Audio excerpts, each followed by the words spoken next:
మీరు స్టూడెంట్ అయినా కానీ లేకపోతే మీకు ఎటువంటి ఇన్కమ్ సోర్స్ లేకపోయినా కానీ ఒకవేళ ఈవెన్ సిబిల్ తక్కువ ఉన్నా కానీ మీరు క్రెడిట్ కార్డ్ కావాలి అనుకుంటే ఈ కార్డ్ని అప్లై చేయొచ్చు. అదేంటంటే ఇదే వన్ కార్డ్. ఈ వీడియోలో నేను వన్ కార్డ్ బెనిఫిట్స్ ఏంటి, దీన్ని ఎలా అప్లై చేయాలి అనే విషయాల గురించి నేను డిస్కస్ చేస్తాను. వీడియో ఫర్దర్ డీటెయిల్స్కి వెళ్ళే ముందు ఈ ఛానల్లో నేను credit cards, loans, banking, insurance, pension, ఇంకా స్టాక్ మార్కెట్ ఇలాంటి అన్ని రకాల ఫైనాన్స్ సంబంధించిన వీడియోస్ చేస్తుంటాను. మీరు ఒకసారి ఛానల్కి వెళ్ళి చూడండి. ఈ వీడియోస్ కనుక మీకు నచ్చినట్లయితే వెంటనే ఈ ఛానల్ని సబ్స్క్రైబ్ చేసుకోండి. ఇంకా వీడియో డీటెయిల్స్కి వెళ్తే వన్ కార్డ్ని మనం రెండు రకాలుగా అప్లై చేసుకోవచ్చు. ఫస్ట్ వన్ వచ్చేసి secured credit card, second one వచ్చేసి అన్సెక్యూర్డ్ క్రెడిట్ కార్డు. మీ దగ్గర ఎటువంటి ఇన్కమ్ సోర్స్ లేనప్పుడు, అంటే మీరు ఎటువంటి జాబ్ చేయలేదు, లేకపోతే మీరు స్టూడెంటు, అలాంటి సిచ్యువేషన్ ఉందనుకోండి, ఆ టైంలో మీరు ఈ కార్డ్ని ఎలా అప్లై చేయొచ్చు అంటే fixed deposit based credit card లాగా అప్లై చేయొచ్చు అనమాట. అదేంటంటే మీరు మినిమం 2000 అమౌంట్ నుంచి ₹1,00,000 వరకు ఫిక్స్డ్ డిపాజిట్ చేస్తారనమాట. ఆ ఫిక్స్డ్ డిపాజిట్ అమౌంట్లో 80 to 100% అమౌంట్ని మీకు క్రెడిట్ లిమిట్గా ఇచ్చి ఈ కార్డ్ని ప్రొవైడ్ చేస్తారు. సెకండ్ వే వచ్చేసి అన్సెక్యూర్డ్ క్రెడిట్ కార్డ్. మీకు ఒకవేళ మీకు సిబిల్ స్కోర్ అనేది కొంచెం బాగున్నది, అంటే 750+ ఉంది అనుకుందాం, అదేవిధంగా ఏదైనా ఇన్కమ్ సోర్స్ ఉంది అని అనుకుందాం.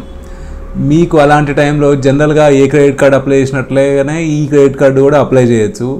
ఆ విధంగా వచ్చే credit card unsecured credit card.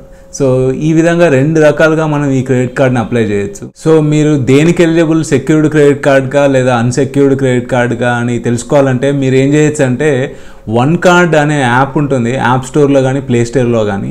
అందులోకి వెళ్ళి ఈ యాప్ని డౌన్లోడ్ చేసుకొని మీ మొబైల్ నెంబరు, అడ్రస్ డీటెయిల్స్, అదేవిధంగా మీ పాన్ నెంబరు ఎంటర్ చేసిన తర్వాతకి మీ యొక్క సిబిల్ని చెక్ చేసి మీ సిబిల్ స్కోర్ బేస్ మీద ఈ క్రెడిట్ కార్డ్ అప్రూవల్ అనేది ఇవ్వడం జరుగుతుంది. ఒకవేళ మీకు ఎటువంటి సిబిల్ లేదనుకోండి, ఆ టైంలో మీకు fixed deposit based credit card ఇవ్వడం అనేది జరుగుతుంది. మీరు కనుక క్రెడిట్ కార్డ్ని యూటిలైజ్ చేయడం ఫస్ట్ టైం అయితే ఈ కార్డ్ని తీసుకోవడం అనేది ఒక బెస్ట్ వే అని చెప్పుకోవచ్చు. ఇది ఎందుకంటే ఇది స్టార్టింగ్ రేంజ్ క్రెడిట్ కార్డులలో ఇది బెస్ట్ అనే కాదు, కొంచెం యూస్ఫుల్ క్రెడిట్ కార్డుగా చెప్పుకోవచ్చు. ఇంకా ఈ కార్డు బెనిఫిట్స్ తీసుకున్నట్లయితే ఈ కార్డులో అంత ఎక్కువగా బెనిఫిట్స్ లేవు. ఈ కార్డు మెయిన్గా ఎందుకు యూజ్ అవుతుంది అంటే మనకు అప్పుడప్పుడు అమెజాన్లో కానీ ఫ్లిప్కార్ట్లో కానీ ఫెస్టివల్ సేల్స్ టైంలో ఈ కార్డుకి 10% డిస్కౌంట్ పెడతారనమాట. అది మెయిన్ బెనిఫిట్ దీనికి. అదేవిధంగా జొమాటో, స్విగ్గీ, బ్లింకిట్ ఇట్లాంటి యాప్స్లలో కూడా 10% డిస్కౌంట్ ఆఫర్స్ అనేవి ఉంటుంటాయి జనరల్గా. సో అవి కూడా మనం చెక్ చేసుకొని ఈ కార్డును ఉపయోగించుకొని మనము 10% డిస్కౌంట్ని పొందొచ్చు అనమాట. సెకండ్ వచ్చేసి ఈ కార్డు తోటి ట్రాన్సాక్షన్ చేస్తే ₹100 ట్రాన్సాక్షన్స్కి 2 రివార్డ్ పాయింట్స్ అనేవి వస్తాయి. ఒక రివార్డ్ పాయింట్ వాల్యూ వచ్చేసి 10 పైసేగా ఉంటుంది. సో ఈ కార్డు యొక్క రివార్డ్ రేట్ వచ్చేసి 0.2%గా చెప్పుకోవచ్చు. ఇంకా కొన్ని స్పెషల్ కేటగిరీలో ఈ కార్డు ఉపయోగించుకొని ట్రాన్సాక్షన్ చేస్తే 5x రివార్డ్ పాయింట్స్ వస్తాయి.